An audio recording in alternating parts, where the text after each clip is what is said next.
وهو البلندنج حنين كده يا رجاله. ننزل باللون معايا كده اهو، مش لازم ناخد دي لوحه، لا نموه كله ببعضه. هي ما تكونش تقيله علشان خاطر ما تعملكش بقعه او خشانه او حاجه من غير بلندنج او بينضر. شايفين عمليه التمويه يا رجاله بحادفه كده. بس كده خلاص، كده انت جاهز على الكلير كوت. بردك 2 بار عادي، لكن مش ضروري. ليه؟ لان الفلاش تايم ده يا رجاله. تسلم ايديكم يا رجاله. او الاتش في ال بي، بس تقرب ايدك وانت بترش. بسم الله الرحمن الرحيم. ان شاء الله هناخد الباب دون لون مط وبعد كده ورنيش، لكن ننزل ببلندنج او بيندر الاول. بسم الله. ده بلندنج او بيندر لمنع الخشانه.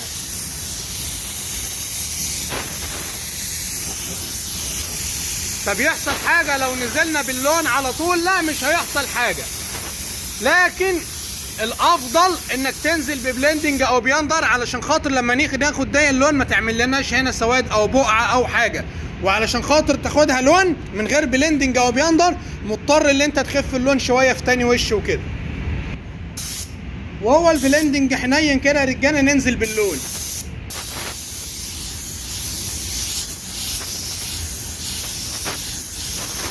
ناخد دي كده معايا كده اهو، مش لازم ناخد دي لوحه، لا نموه كله ببعضه.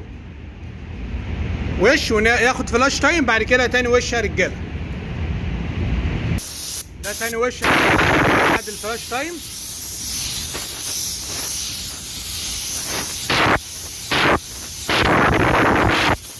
مش مهم طبعا عدد الوشاش عادي، لكن مهم تلتزم تخلي البايه معاك خفيفه نسبيا، ما تكونش تقيله علشان خاطر ما تعملكش بقعه او خشانه او حاجه.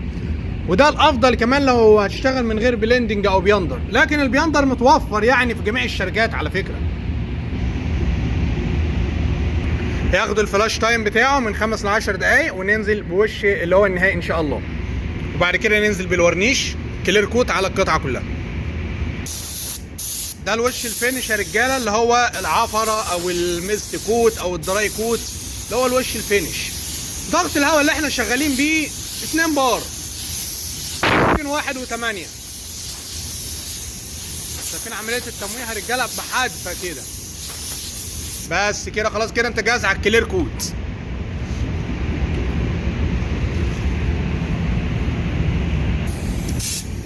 كلير كوت يا رجاله. الورنيش بردك 2 بار، نعتمد على بركه الله.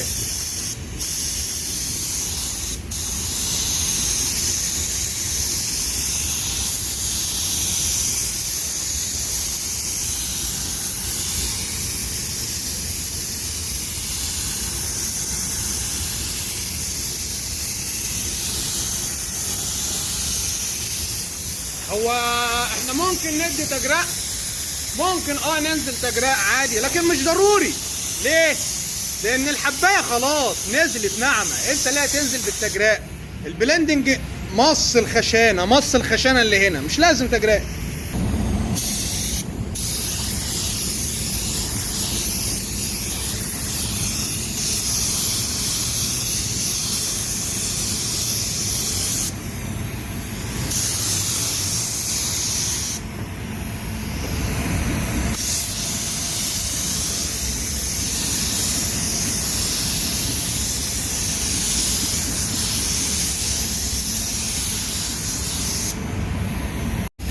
وهنا بعد الفلاش تايم يا رجاله، خدت فلاش تايم يعني 5 أو 10 دقايق من بعد الوش الاول. بسم الله.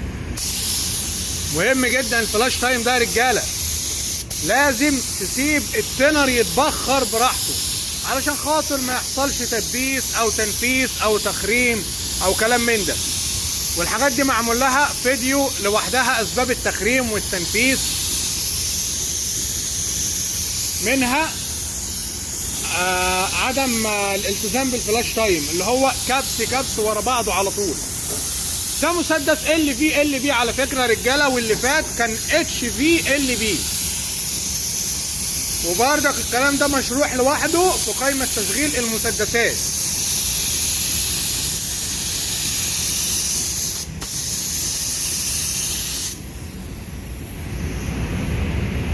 تسلم ايديكم يا رجاله.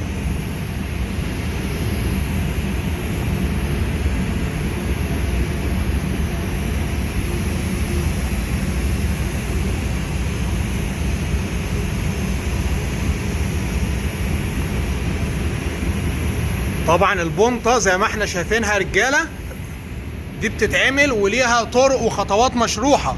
المسدس الخاص اللي هو يعملها نوع الورنيشه قرب وبعد الايد زي ما احنا شايفين. تسلم ايديكم.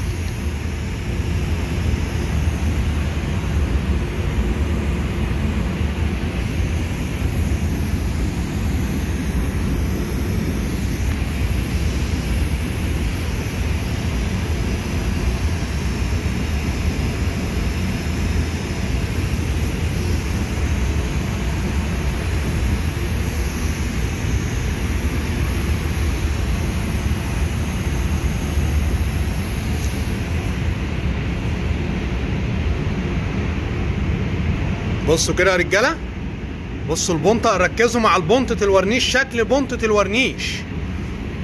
طبعا ده لسه ده يتلمع، انا مش بقول لكم على اللمعه، البونطه بتاعت الورنيش. يعني بصوا الشكل، شايفين الشكل يا رجاله؟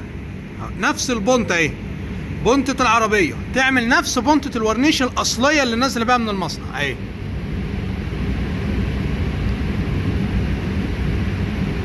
تسلم ايديكم يا رجاله. طبعا الالتزام بالقواعد الاساسيه مهم جدا. تعمل البونطه دي تختار الورنيشه المناسبه اللي هي تكون ورنيشه محمله الى حد ما، اللي مش بتاخد تنر دي هتلاقيها اللي هي عاليه الصلابه. على فكره المسدس بتاعك يكون مسدس اللي هو الضغط العالي او الاتش في ال بي، بس تقرب ايدك وانت بترش. مشروحه في فيديو لوحدها الحاجات دي.